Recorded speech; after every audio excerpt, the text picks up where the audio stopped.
Assalamualaikum warahmatullahi wabarakatuh. Perkenalkan, saya Zikri Nur Fadila. Di sini saya akan menganalisis kasus tentang Nenek Minah dan 3 buah kakao. Cerita singkat tentang kasus Nenek Minah, di mana pada suatu hari Nenek Minah sedang memanen kedelai di kebunnya sendiri, yang dimana kedelai tersebut bersampingan dengan PT RSA. Ketika sedang asik memanen kedelai, mata tua Nenek Minah tertuju pada 3 buah kakao yang sudah ranum. Nenek Minah kemudian memetiknya untuk disemai sebagai bibit di tanah garapannya. Setelah dipetik, 3 buah kakao itu tidak disembunyikan oleh Nenek Minah, melainkan digeletakkan begitu saja di bawah pohon kakao. Dan tak lama kemudian, datang seorang mandor perkebunan kakao PT RSA tersebut. Mandor itu pun bertanya, siapa yang memetik buah kakao itu? Dengan polos, Nenek Minah mengaku bahwa itu perbuatannya.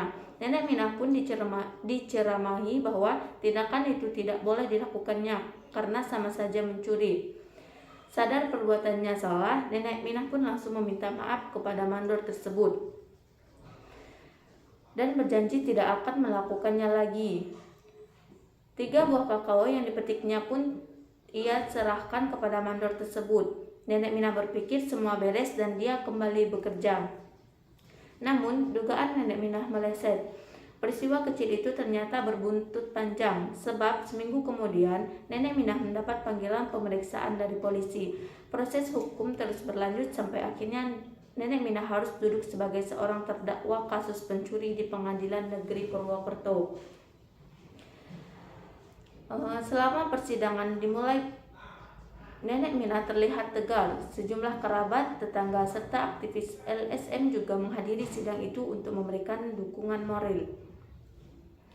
Akhirnya, setelah sidang selesai dan diputuskan, Nenek Minah divonis hakim 1 bulan 15 hari dengan masa percobaan selama 3 bulan. Disambut gembira keluarga, tetangga, dan para aktivis LSM yang mengikuti sidang tersebut.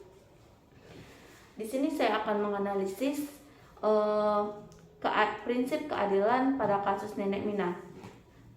Pada kasus Nenek Minah ini merupakan contoh penegakan hukum di Indonesia yang masih dianggap publik belum mewujudkan keputusan sesuai dengan hati nurani dan pertimbangan moral. Alasannya, ketidakadilan vonis hakim terhadap tindak pidana pencurian yang sebenarnya masih bisa diselesaikan dengan cara kekeluargaan.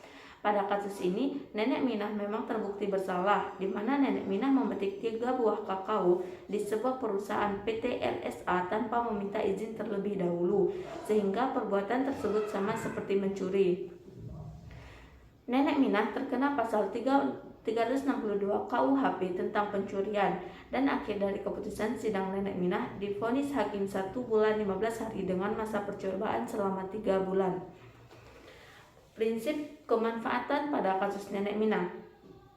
Menurut saya, tidak ada manfaat bagi masyarakat sekitar tentang kasus Nenek Minah ini, karena pada kasus ini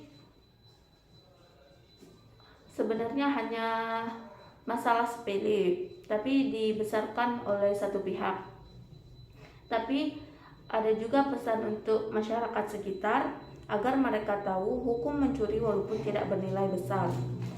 Dan yang prinsip terakhir, prinsip kepastian hukum.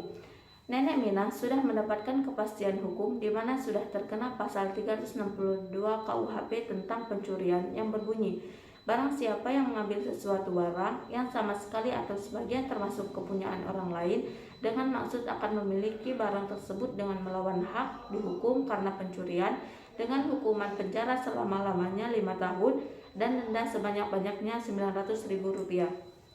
Demikian analisis yang dapat saya sampaikan. Saya akhiri. Wassalamualaikum warahmatullahi wabarakatuh.